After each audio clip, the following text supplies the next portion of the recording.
네가 준비한 게 뭐라고 이따위 음식을 내놓는 거야? 쓰레기통에나 버려! 칠순 잔치를 위해 한 달간 정성을 쏟았던 한예린.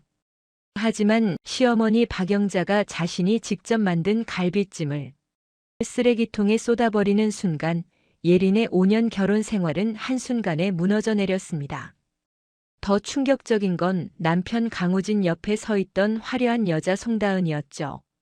IT 대기업 오너의 딸이라며 당당히 자신을 소개하던 그녀 앞에서 예린은 이혼합의서에 도장을 찍어야 했습니다. 통장 잔액 47만 원, 경력 단절 5년 차로 원룸에 쫓겨난 예린. 하지만 그녀에게는 아무도 몰랐던 비밀이 있었는데요. 편의점 야간 알바를 하던 예린 앞에 나타난 정장 차림의 변호사들. 그들이 전한 소식은 예린의 인생을 완전히 바꿔놓을 충격적인 내용이었습니다. 과연 예린에게 어떤 일이 벌어진 걸까요? 시청 전에 구독과 좋아요 꼭 부탁드립니다. 영상 제작에 큰 힘이 됩니다. 오늘은 네가 며느리 자격이 있는지 보여줄 마지막 기회야. 시어머니 박영자의 차갑게 가라앉은 목소리가 부엌에 울려 퍼졌습니다. 한예린은 새벽 4시부터 준비한 갈비찜 냄비 앞에서 손을 멈췄죠. 오늘은 시어머니의 칠순 잔치날이었습니다. 괜찮아요, 어머니. 정성껏 준비했으니 분명 좋아하실 거예요. 하지만 예린의 떨리는 목소리 속에는 불안이 섞여 있었습니다. 한 달 전부터 준비한 이 잔치를 위해 예린은 은행 대출까지 받았거든요. 전통 방식으로 만든 갈비찜, 직접 빚은 송편과 인절미, 그리고 준비해 놓은 칠순 한복까지. 모든 게 완벽해 보였습니다. 손님들이 도착하기 시작했어요. 친척들이 하나둘씩 모여들고 예린은 웃음을 지으며 인사를 건넸습니다. 하지만 현관문이 열리는 순간 예린의 얼굴에서 미소가 사라졌죠. 어머니, 칠순 축하드려요. 제가 프랑스에서 공수한 샴페인 준비했어요. 남편 강우진 옆에는 화려한 드레스를 입은 여자가 서 있었습니다. 긴 생머리를 우아하게 넘긴 그녀는 명품 가방을 들고 당당히 실내로 들어왔어요. 예린은 우진의 눈을 똑바로 쳐다봤습니다. 우진 씨, 이게 무슨... 소개할게요. 송다은 씨예요. 저희 회사 투자자분이시죠. 우진의 태연한 설명에 예린의 심장이 쿵 내려앉았습니다. 하지만 더 충격적인 건 박영자의 반응이었죠. 어머, 다은 씨. 오셨군요. 어서 들어오세요. 우리 우진이가 항상 이야기하더라고요. 박영자는 예린이 한 번도 받아본 적 없는 따뜻한 미소를 송다은에게 보냈습니다. 다은은 거실 한가운데 놓인 잔치상을 휙 둘러봤어요. 손수 준비하셨다면서요? 정성이 대단하시네요. 저희 아버지가 IT 대기업 오너시거든요. 이런 가정적인 분위기가 참 신선해요. IT 대기업 오너라는 말에 친척들의 시선이 일제히 송다은에게 쏠렸습니다. 예린은 갈비찜을 담은 접시를 들고 식탁으로 다가갔죠. 어머니, 특별히 한우갈비로 준비했어요. 전통 방식으로 3시간 동안. 그 순간 박영자가 접시를 낚아챘습니다. 그리고 예린이 믿을 수 없는 광경이 펼쳐졌죠. 박영자는 갈비찜을 통째로 쓰레기통에 쏟아버렸어요. 이게 뭐야? IT 대기업 투자자 앞에서 이런 초라한 음식이나 내놓는 거야? 쓰레기통 속으로 떨어지는 갈비 조각들을 보며 예린의 눈에서 눈물이 터져 나왔습니다. 한 달간의 준비, 새벽부터 끓인 육수, 정성껏 재운 양념이 모두 쓰레기가 되는 순간이었죠. 어머니, 제가 뭘 잘못했나요? 한 달 동안 준비했는데. 한 달? 한 달 준비했다고 자랑이야? 다은 씨 아버지 회사는 직원이 3,000명이 넘어. 너 같은 가난한 출신이 뭘 안다고. 박영자의 목소리는 점점 커졌고 친척들은 숨죽이며 지켜봤습니다. 송다은은 소파에 우아하게 앉아 다리를 꼬며 미소를 지었어요. 괜찮아요, 어머니. 예린 씨도 나름 최선을 다하신 거잖아요. 능력에는 차이가 있는 법이니까요. 능력의 차이라는 말이 예린의 가슴을 찔렀습니다. 우진은 아무 말 없이 송다은 옆에 앉았고 예린은 그 모습을 멍하니 바라봤죠. 예린아, 이제 끝내자. 계속 이러면 우리 우진이만 힘들어. 박영자가 테이블 위에 서류 봉투를 던졌습니다. 이혼합의서였어요. 예린은 떨리는 손으로 봉투를 집어들었습니다. 지금 여기서 도장 찍어. 다은 씨 앞에서 깔끔하게 정리하자고. 칠순 잔치 한복판에서 수많은 친척들이 지켜보는 가운데 그리고 남편의 내연녀가 앉아있는 바로 그 앞에서 이혼합의서에 도장을 찍으라는 것이었습니다. 예린의 손은 너무 떨려서 도장을 제대로 잡을 수조차 없었어요. 빨리 안 찍어? 손님들 다 기다리잖아. 결국 예린은 도장을 찍었습니다. 주르륵 흘러내리는 눈물로 합의서의 글자들이 번졌죠. 친척들은 수군거리기 시작했고 송다은은 만족스러운 표정으로 우진의 팔짱을 꼈습니다. 이제 나가줄래? 우리 가족끼리 조용히 잔치하고 싶으니까. 박영자의 마지막 한마디에 예린은 비틀거리며 현관으로 향했습니다. 뒤돌아보니 우진은 여전히 송다은 옆에 앉아 샴페인 잔을 들고 있었어요. 한 달간의 정성이, 5년간의 결혼 생활이 그렇게 하루 만에 무너져 내렸습니다. 5년 전으로 돌아가 봅시다. 그때 한예린은 대학병원 중환자실 간호사였습니다. 밤낮 없이 환자들을 돌보는 고된 일이었지만 예린은 자신의 직업에 자부심을 느꼈죠. 간호사님, 제 어머니 살려주셔서 정말 감사합니다. 어느 날 중환자실에 입원했던 환자의 아들이 예린에게 깊이 고개를 숙였어요. 그가 바로 강우진이었습니다. 당시 우진은 중견기업 영업과장으로 성실하고 예의 바른 모습이었죠. 괜찮아요. 제 일일 뿐이에요. 어머님 곧 회복하실 거예요. 그렇게 시작된 인연은 자연스럽게 연애로 이어졌습니다. 우진은 예린에게 따뜻했고 예린은 그런 우진에게 마음을 열었어요. 6개월 후 두 사람은 결혼을 결심했죠. 하지만 시댁 방문 첫날부터 분위기는 이상했습니다. 작은 빌라에서 혼자 사는 박영자는 예린을 위아래로 훑어보더니 코웃음을 쳤어요. 간호사? 간호사 월급이 뭐 대수라고. 우리 우진이는 앞으로 임원까지 올라갈 사람이야. 첫 만남부터 무시였습니다. 하지만 예린은 참았어요.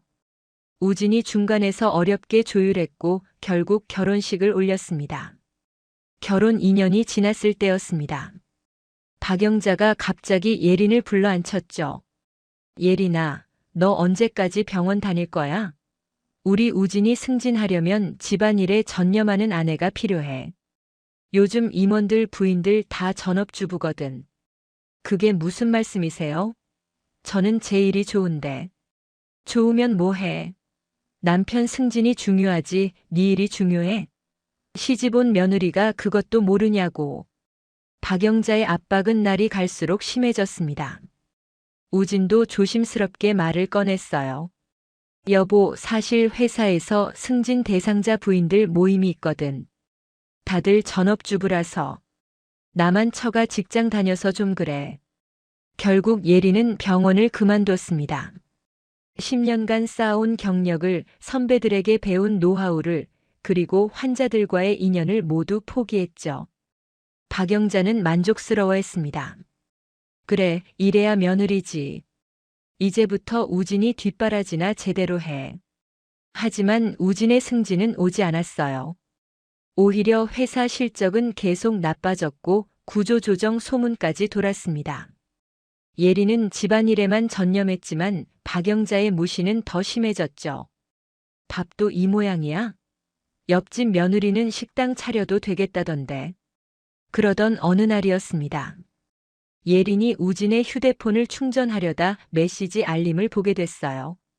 오빠, 오늘 저녁 어때요? 제가 오빠 좋아하는 레스토랑 예약해뒀어요. 다은 씨? 예린의 손이 얼어붙었습니다. 더 확인해보니 수상한 문자들이 가득했어요. 오빠 덕분에 회의 잘 마쳤어요. 역시 오빠가 최고예요. 주말에 시간 되세요? 제가 새로 산 차 보여드리고 싶어요. 예리는 우진에게 조심스럽게 물었습니다. 여보, 다은이라는 분이 누구예요? 문자를 봤는데.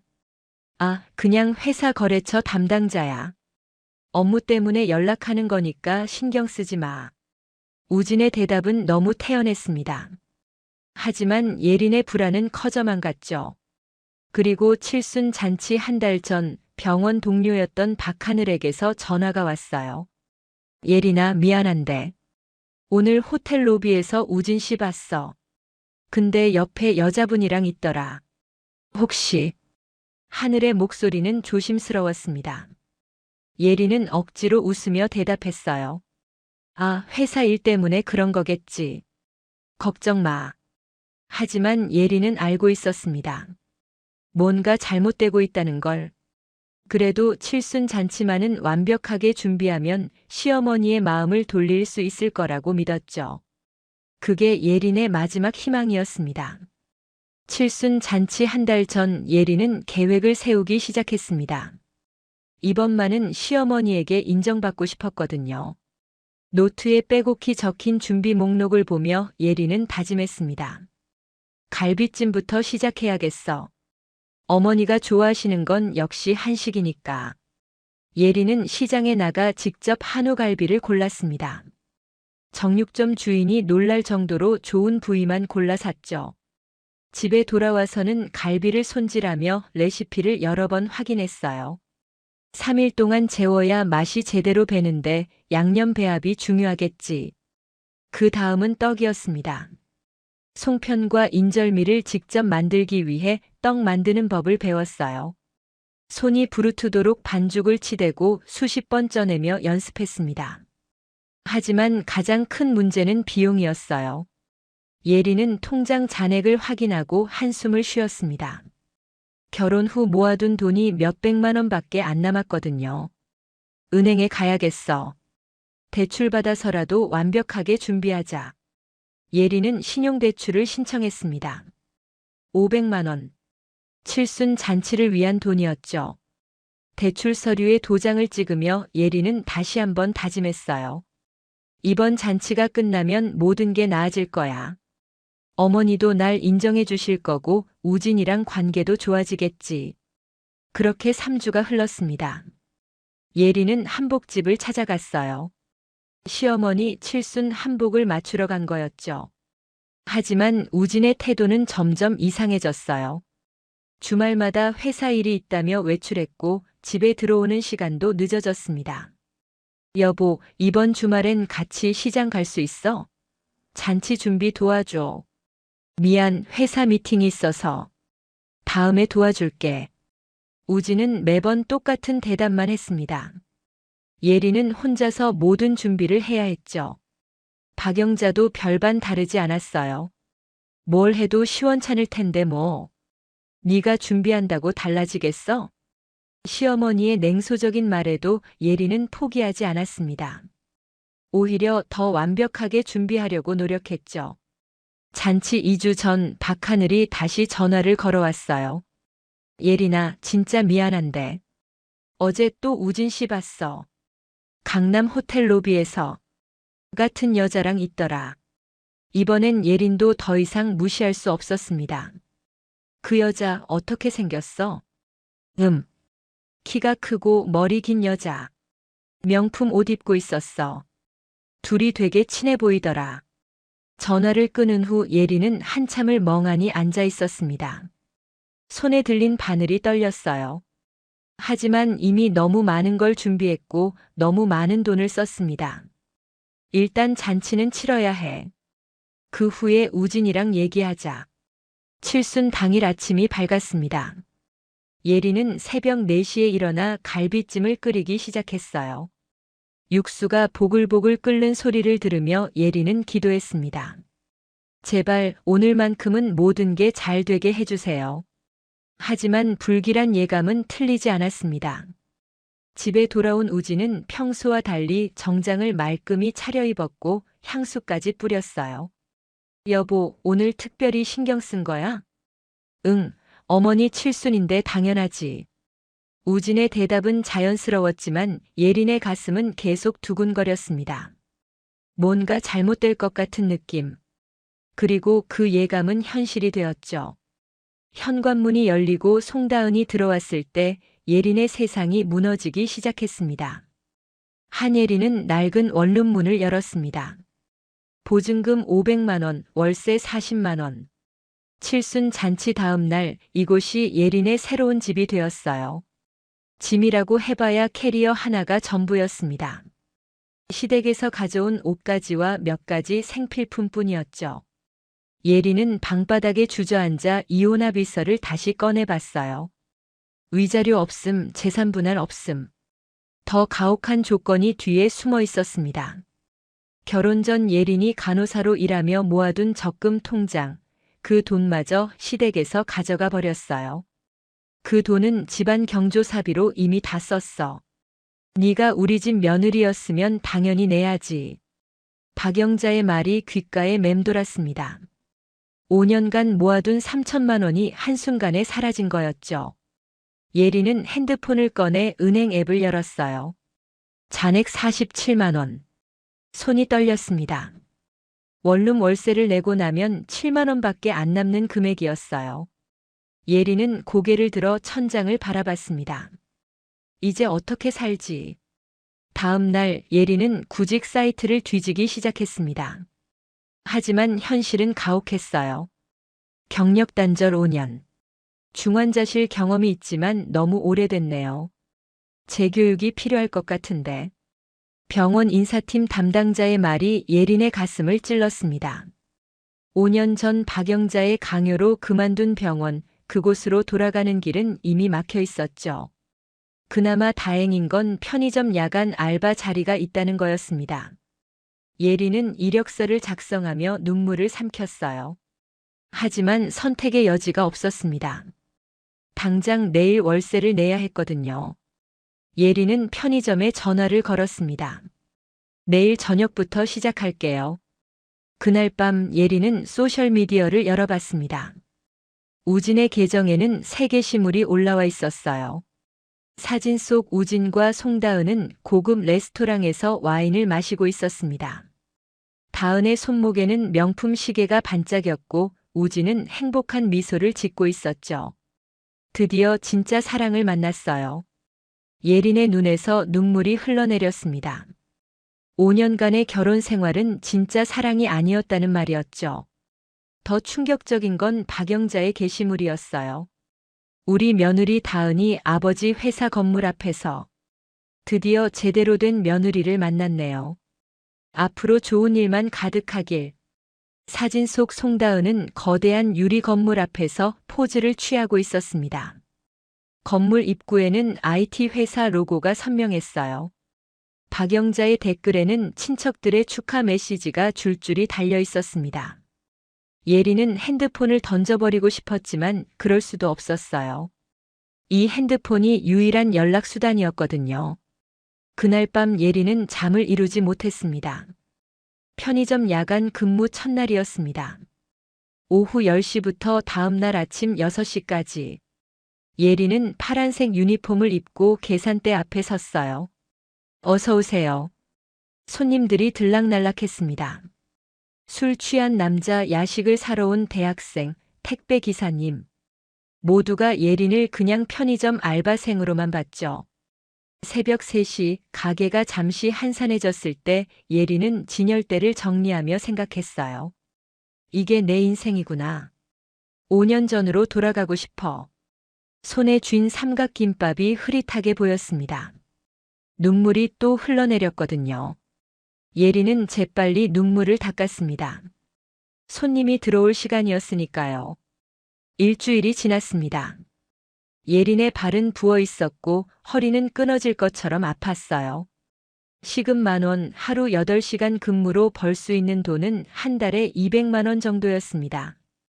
월세 40만 원, 생활비, 교통비. 그나마 남는 게 얼마나 될까? 예린은 계산을 하다가 멈췄습니다. 편의점 유리창 너머로 고급 외제차가 지나가는 게 보였거든요. 차 안에는 우진과 송다은이 타고 있었습니다. 두 사람은 웃으며 대화하고 있었고 예린은 계산대 뒤에서 그들을 지켜봤어요. 우진은 예린을 알아보지 못했습니다. 편의점 유니폼을 입은 그녀가 자신의 전 아내라는 걸 상상도 못했겠죠. 차가 사라진 후 예린은 다시 진열대로 돌아갔습니다. 라면을 정리하며 예린은 이를 악물었어요. 언젠가는. 하지만 그 언젠가가 언제일지 예린 자신도 알 수 없었습니다. 통장 잔고 47만 원으로 시작된 나락의 시간. 그 시간이 얼마나 계속될지 아무도 몰랐죠. 편의점에서 일한 지 3주째 되던 날 밤이었습니다. 예린은 평소처럼 야간 근무 중이었어요. 새벽 1시, 밖에는 비가 내리고 있었습니다. 어서 오세요. 자동문이 열리며 정장을 입은 두 남자가 들어왔어요. 비에 젖지 않은 깔끔한 차림의 그들은 편의점 손님치곤 너무 격식을 갖추고 있었습니다. 한예린 씨 맞으십니까? 예린은 순간 얼어붙었습니다. 편의점에서 자신의 이름을 부르는 사람이라니. 심장이 빠르게 뛰기 시작했죠. 네, 맞는데요. 누구시죠? 저희는 김앤정 법률사무소에서 나왔습니다. 잠시 시간 내주실 수 있으실까요? 한 남자가 명함을 내밀었습니다. 변호사 자격증 번호가 선명하게 적혀 있었어요. 예린은 손이 떨렸지만 애써 침착함을 유지했습니다. 무슨 일로 오신 건가요? 제가 법적 문제라도. 아닙니다. 좋은 소식을 전해드리러 왔어요. 혹시 외할아버지 로버트 한에 대해 들어보신 적 있으신가요? 로버트 한? 예린은 기억을 더듬었습니다.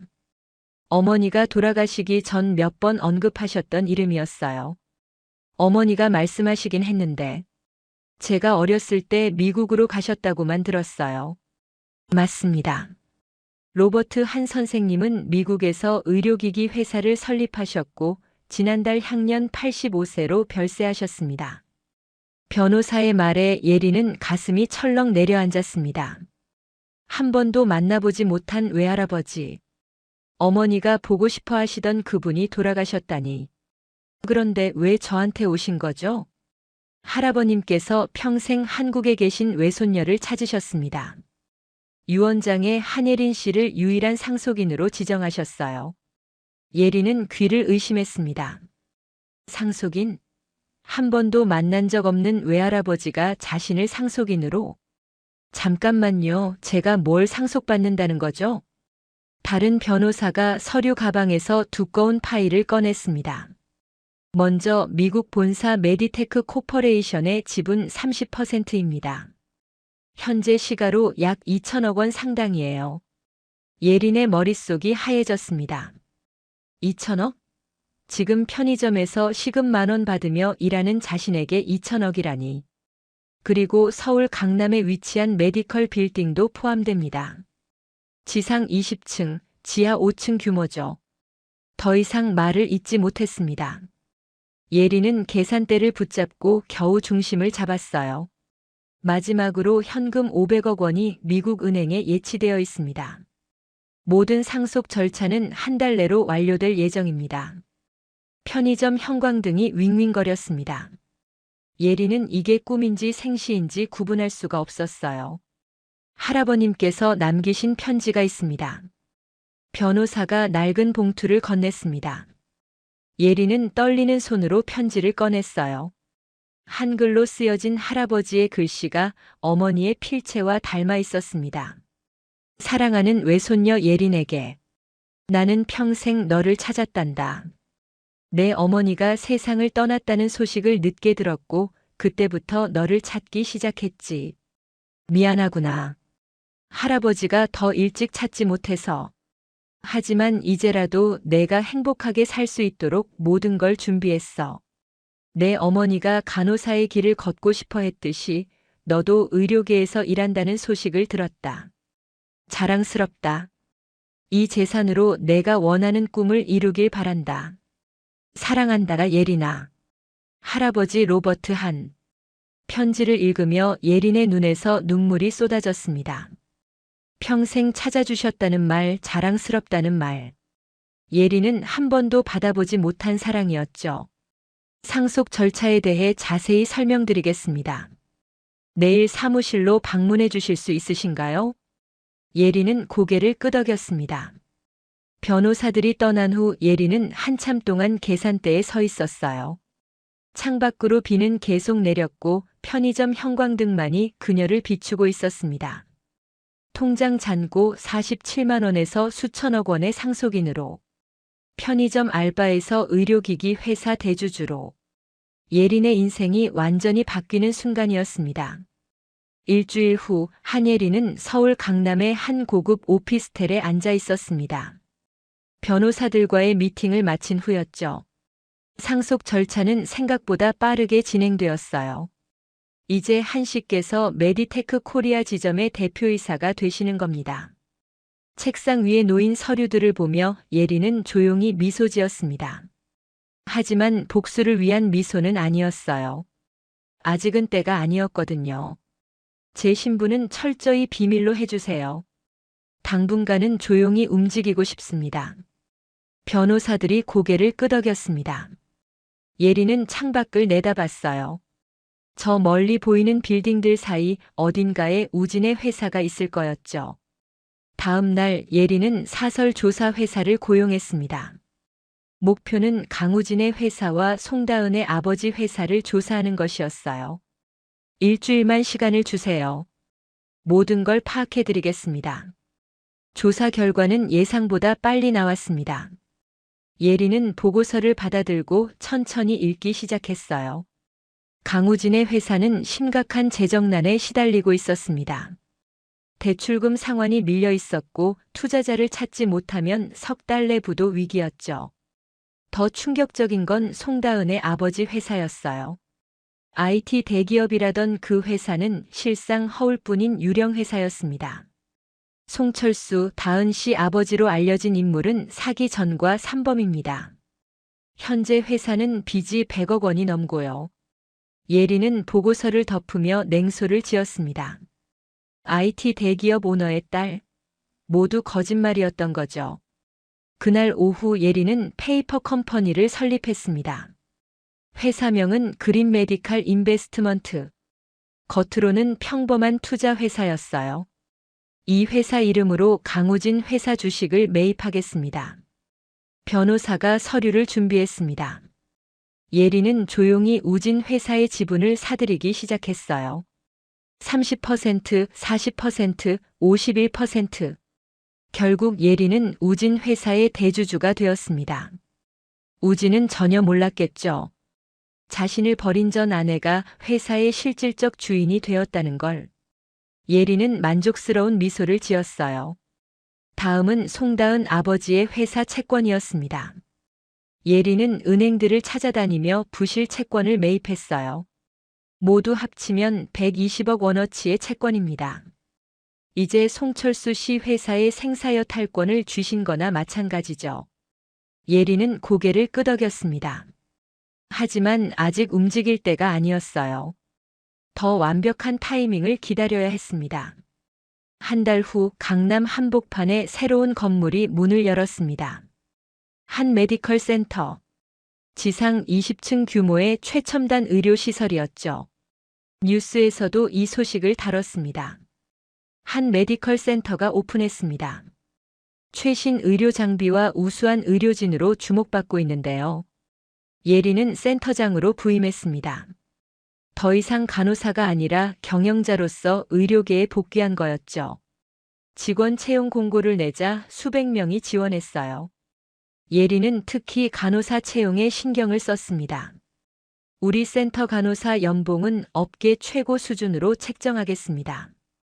1년차 5천만 원부터 시작해요. 인사팀 직원들이 놀랐습니다. 하지만 예린은 단호했어요. 간호사는 의료의 핵심입니다. 그에 합당한 대우를 받아야죠. 예린 자신이 간호사였기에 누구보다 잘 알고 있었습니다. 밤낮 없이 환자를 돌보는 간호사들의 노고를, 박영자가 무시했던 그 간호사 월급을 예린은 업계 최고로 만들어버렸어요. 오픈 한 달 만에 한 메디컬 센터는 화제가 되었습니다. 최고의 시설, 최고의 의료진, 그리고 최고의 대우. 의료계가 주목하기 시작했죠. 예리는 센터장실에 앉아 창밖을 내다봤습니다. 저 멀리 우진의 회사 건물이 보였어요. 이제 시작이야. 조금만 더 기다려. 예린의 눈빛은 차갑게 빛났습니다. 복수는 조용히 그러나 철저하게 진행되고 있었어요. 강우진은 회사 책상 앞에서 머리를 싸매고 있었습니다.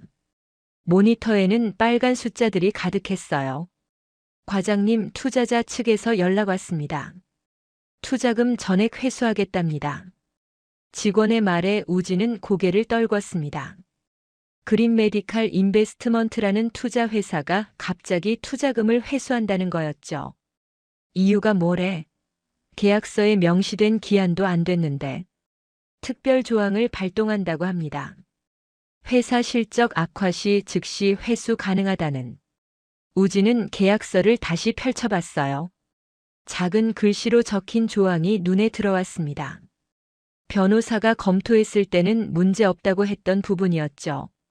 그날 저녁 더 큰 문제가 터졌습니다. 박영자에게서 다급한 전화가 걸려왔어요. 우진아, 공장 건물주가 임대료를 10배로 올린대. 다음 달부터 월 5천만 원이래. 뭐라고요? 그게 말이 돼요? 계약서는요? 재계약 기간이래. 건물주가 바뀌었다나 뭐라나? 이거 어떡하니? 박영자의 목소리는 울먹였습니다. 그 작은 공장이 시댁의 유일한 수입원이었거든요. 더 충격적인 건 우진이 다은에게 전화를 걸었지만 받지 않았어요. 다은아, 무슨 일이야? 연락 좀 해줘. 일주일이 지나도 다은은 나타나지 않았습니다. 우진은 다은의 아버지 회사를 직접 찾아갔어요. 송철수 대표님 계신가요? 로비 직원이 이상한 표정을 지었습니다. 여기 사무실 비운 지 한 달 됐는데요. 채권자들이 매일 찾아오고요. 우진의 심장이 내려앉았습니다. 급히 인터넷을 검색하자 충격적인 기사들이 쏟아졌어요. IT 기업 대표 사기 전과자로 밝혀져. 유령 회사로 수백억 원 편취. 송철수는 사기 전과 3범이었습니다. IT 대기업은 처음부터 존재하지 않았던 거였죠. 우진은 다리에 힘이 풀렸어요. 그 다음 날 경찰서에서 연락이 왔습니다. 강우진 씨, 피해자 조사 받으러 오셔야 합니다. 송다은 씨 관련해서요. 알고 보니 송다은은 결혼 사기 전문범이었습니다. 아버지와 짜고 부유한 남성들에게 접근해 돈을 뜯어내는 수법이었죠. 강 씨 계좌에서 인출된 금액이 총 3억 원입니다. 다은 씨가 투자 명목으로 받아갔다고 하셨죠? 네. 아버지 회사에 투자한다고. 그 돈은 모두 해외로 빠져나갔습니다. 추적이 불가능해요. 경찰의 말에 우진은 주저앉았습니다. 3억 원. 회사 운영 자금으로 빼돌린 돈이었거든요. 박영자도 피해를 입었습니다. 다은을 믿고 투자했던 모든 돈, 그리고 집까지 담보로 잡혔던 대출금. 모두 날아가 버렸어요. 일주일 후 우진의 회사는 파산 신청을 했습니다. 직원들은 밀린 월급도 받지 못한 채 흩어졌죠. 우진은 신용불량자가 되었습니다. 박영자는 집까지 잃고 작은 원룸으로 쫓겨났어요. 70평생 처음 겪는 일이었습니다. 어느 날 밤 박영자는 떨리는 손으로 예린의 번호를 눌렀습니다. 혹시나 하는 마음이었죠. 여보세요? 예린아. 박영자의 목소리가 들려왔을 때 한예린은 잠시 말없이 화면을 바라봤습니다. 휴대폰에 떠있는 발신 번호는 저장조차 되어 있지 않았죠. 누구세요? 모르는 번호네요. 차갑게 한마디만 남기고 전화를 끊었습니다. 한때는 어머니라고 부르며 잘 보이려고 애쓰던 사람이었지만 이제 예린의 마음에는 아무런 미련도 남아있지 않았어요. 다시 전화벨이 울렸지만 예린은 휴대폰을 무음으로 돌려놓고 책상 위에 내려놨습니다. 그 순간 센터장실 문을 두드리는 소리가 들렸습니다. 센터장님, 다음 주 기자 간담회 일정 확인 부탁드립니다. 인사팀장이 서류를 내밀었어요. 예리는 고개를 끄덕이며 서류를 확인했습니다. 한 메디컬 센터 개원 2달 만에 이미 예약 대기 환자가 수천 명에 달하고 있었죠. 의료계에서는 신흥 강자로 떠오른 상황이었습니다. 좋아요. 기자 간담회에서 간호사 처우 개선과 의료 봉사 계획 위주로 이야기하죠. 네, 준비해 두겠습니다. 인사팀장이 나가자 예리는 다시 휴대폰을 집어들었습니다. 발신 목록에는 방금 전 통화 기록이 선명했어요. 이제 곧 끝나겠지. 예리는 조용히 중얼거렸습니다. 그리고 마지막 단계를 준비하기 시작했어요. 며칠 후 한 메디컬 센터 대강당에서는 의료봉사 프로젝트 발대식이 열리고 있었습니다. 대형 화면에는 의료 취약계층을 위한 무료 진료 계획과 해외 의료봉사 일정이 차례로 소개되고 있었죠. 기자들과 의료 관계자들 그리고 정부 관계자들까지 자리한 가운데 사회자가 무대 위에서 외쳤습니다. 다음은 한 메디컬 센터 센터장이신 한예린 대표님의 인사말입니다. 강단 위로 조명이 켜졌습니다. 단정한 정장을 차려입은 한예린이 차분한 걸음으로 무대 중앙에 섰어요. 예린은 잠시 객석을 둘러봤습니다.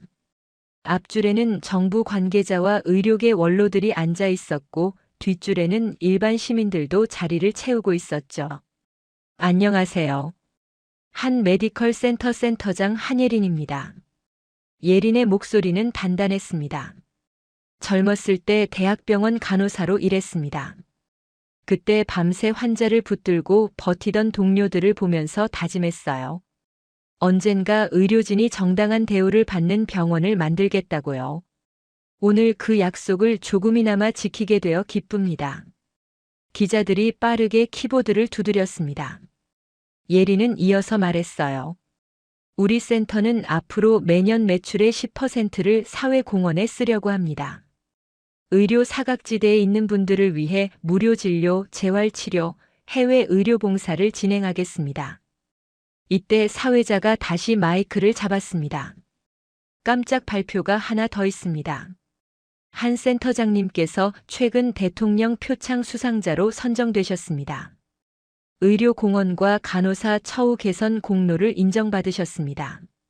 화면에 대통령 표창장이 비쳤습니다. 객석에서는 박수가 터져 나왔죠. 예리는 잠시 고개를 숙이며 인사했습니다. 영광입니다. 하지만 이 상은 제 것이 아니라 현장에서 뛰고 있는 모든 의료진을 위한 상이라고 생각합니다. 그날 저녁 뉴스에서는 한 메디컬 센터와 한예린의 인터뷰가 연이어 방송되었습니다. 작은 원룸의 낡은 텔레비전 앞에서 강우진과 박영자는 그 장면을 보고 있었어요. 앵커의 목소리가 흘러나왔습니다. 편의점 야간 아르바이트에서 의료재단 대표로 놀라운 인생 역전을 이룬 한예린 센터장. 오늘의 주인공입니다. 화면에는 편의점 유니폼을 입고 야간 근무를 하던 시절의 사진, 그리고 지금 정장을 입고 환하게 웃는 예린의 모습이 번갈아 비쳤습니다. 인터뷰가 시작되었죠. 힘들었던 시절이 있었죠.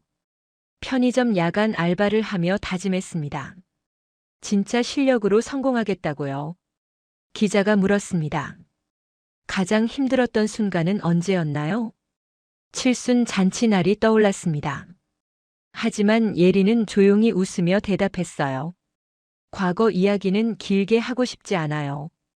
다만 그때 저를 무시했던 말들이 지금의 저를 만들었다고 생각합니다. 간호사 월급이 뭐 대수냐는 말을 들었는데요. 지금 제 메디컬 센터 간호사들 연봉이 예전에 제 남편이 다니던 회사 과장 연봉보다 높습니다. 뉴스 화면을 보던 우진의 얼굴이 굳어졌습니다. 손에 쥔 리모컨이 덜덜 떨렸어요. 박영자는 입을 벌린 채 화면을 바라봤습니다. 저 사람이 예린이야? 우진은 대답하지 못했습니다. 화면 속 예린은 더 이상 자신들이 무시하던 간호사가 아니었거든요. 다음 질문이 이어졌습니다. 앞으로의 목표는 무엇인가요? 예리는 잠시 생각하다가 말했습니다. 의료는 사람의 생명을 다루는 일입니다. 그래서 돈이 아닌 사람을 중심에 두고 싶어요. 힘든 환경 속에서 일하는 의료진이 웃을 수 있는 병원, 경제적으로 어려운 환자도 치료를 포기하지 않는 병원을 만들고 싶습니다. 인터뷰가 끝나자 앵커가 덧붙였습니다. 한예린 센터장은 상속받은 의료기기 회사의 지분과 강남 메디컬 빌딩을 기반으로 새로운 의료 문화를 만들어가고 있습니다. 앞으로의 행보가 기대됩니다. 텔레비전을 보던 박영자는 그제야 정신을 차린 듯 했어요. 우진아, 우리가 버린 며느리가 저렇게 됐네. 우진은 입술을 깨물었습니다. 머릿속에는 칠순 잔치날의 장면이 떠올랐어요. 쓰레기통에 버려진 갈비찜 눈물을 흘리며 집을 나가던 예린, 그리고 송다은 옆에 앉아 샴페인을 들고 있던 자신의 모습. 몇 날 며칠을 고민한 끝에 우진은 결국 결심했습니다. 직접 찾아가자. 무릎이라도 꿇자. 며칠 후 한 메디컬 센터 앞. 정문 근처에 허름한 옷차림의 두 사람이 서 있었습니다. 하나는 초라한 패딩을 걸친 중년 남자, 하나는 구겨진 코트를 입은 노년의 여인이었죠. 바로 우진과 박영자였습니다. 여기가 예린이가 일하는 데야? 일하는 게 아니라 예린이가 주인인 곳이야. 우진의 목소리는 쓸쓸했습니다. 두 사람은 경비에게 사정을 했고 다행히 예린에게 연락이 닿았습니다. 잠시 후 센터장실 앞 회의실 문이 열렸어요. 들어오세요. 정장 차림의 한예린이 문 앞에 서 있었습니다. 단정하게 묶은 머리, 차가운 눈빛, 당당한 자세. 예전과는 완전히 다른 사람이었죠. 우진과 박영자는 동시에 일어나 허리를 굽혔습니다. 네. 예린아. 여긴 센터입니다. 예전처럼 편하게 부르지 마세요. 예린의 말투는 단호했습니다. 박영자는 그제야 무릎을 꿇었어요. 미안하다. 다 내 잘못이다. 그때 내가 정신이 나갔었나 보다. 한 번만 용서해다오. 우진도 따라 무릎을 꿇었습니다. 미안해. 정말 미안해. 그때는 내가 너무 어리석었어. 예리는 두 사람을 내려다봤습니다. 한때는 인정받고 싶어 무릎까지 꿇을 뻔했던 자신이 떠올랐어요. 하지만 지금은 상황이 완전히 뒤바뀌어 있었죠. 5년 전 기억나세요? 어머니, 제 간호사 월급이 뭐 대수냐고 하셨죠. 박영자는 고개를 들지 못했습니다. 지금 제 메디컬 센터 간호사들 연봉이 예전에 강우진 씨가 다니던 회사 과장 연봉보다 높습니다. 그때 무시하셨던 간호사 월급으로 저는 의료센터를 운영하고 의사와 간호사들을 고용하고 있죠. 박영자의 어깨가 떨렸습니다. 우진은 떨리는 목소리로 물었습니다. 혹시 우리 공장 건물주가 너였어? 네. 임대료 인상 통보 보셨죠? 계약 조건대로 진행했을 뿐입니다. 송다은 아버지 회사 채권도 너였어? 네. 사기꾼에게 투자한 건 본인들 책임입니다. 저는 합법적으로 채권을 인수했을 뿐이고요. 우진은 더 이상 말을 잇지 못했습니다. 그동안 일어났던 모든 일이 하나의 퍼즐처럼 맞춰졌어요. 투자금 회수, 임대료 폭등, 채권 회수.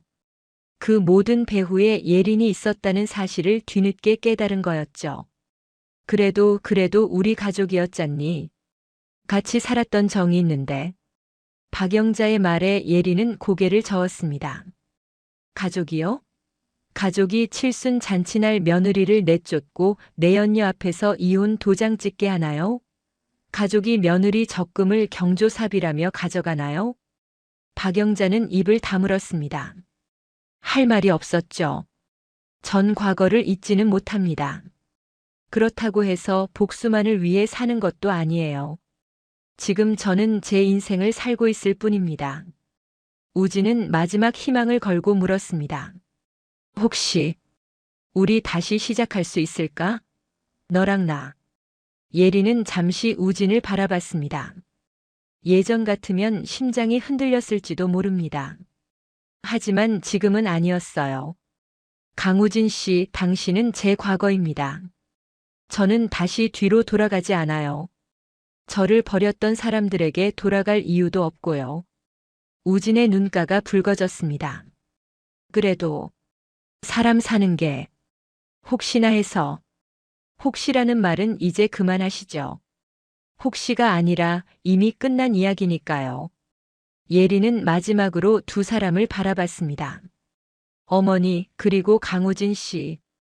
지금 당신들이 겪는 상황이 너무 가혹하다고 생각하실 수도 있겠죠. 하지만 제가 편의점에서 밤새 서 있던 그 시간들, 원룸에서 울던 순간들을 떠올려 보세요.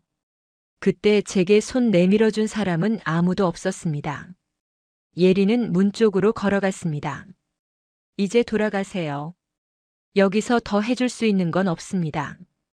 박영자는 울면서 매달렸지만 경비가 조심스럽게 두 사람을 밖으로 안내했습니다.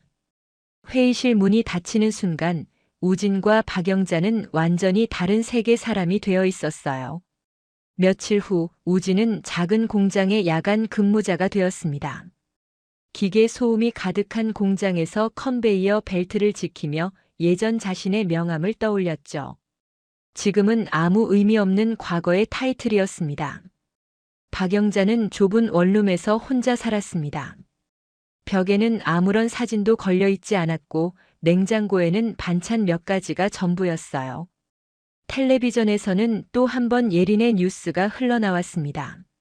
한예린 센터장은 이번 설 연휴에도 무료 진료와 의료 봉사를 이어갈 예정입니다. 박영자는 화면을 보며 중얼거렸습니다. 저 아이를 왜 몰라봤을까? 한편 그날 오후 한예린은 외할아버지 묘소가 있는 작은 언덕에 서 있었습니다. 주변에는 푸른 잔디가 깔려 있었고 묘비에는 외할아버지의 이름과 함께 짧은 문장이 새겨져 있었어요. 사랑하는 딸과 외손녀에게.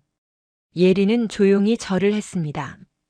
그리고 묘비 앞에 하얀 국화를 놓았어요. 할아버지, 이제 행복합니다. 바람이 살짝 불어와 예린의 머리카락을 스쳤습니다. 예린은 하늘을 올려다보며 미소 지었어요. 간호사 월급이 뭐 대수냐고 무시하던 사람들, 편의점 알바를 하던 저를 비웃던 사람들. 이제 그 시선은 중요하지 않았습니다. 중요한 건 자신의 힘으로 여기까지 왔다는 사실이었죠. 예린은 마지막으로 묘소를 한 번 더 바라보고 언덕을 내려갔습니다. 아래에는 그녀가 소유한 강남 메디컬 빌딩이 반짝이고 있었어요. 과거의 상처는 사라지지 않았지만 그 상처 위에 새 삶을 세운 사람이 서 있었습니다. 진짜 승리자는 끝까지 자신의 길을 걸어간 사람이었습니다.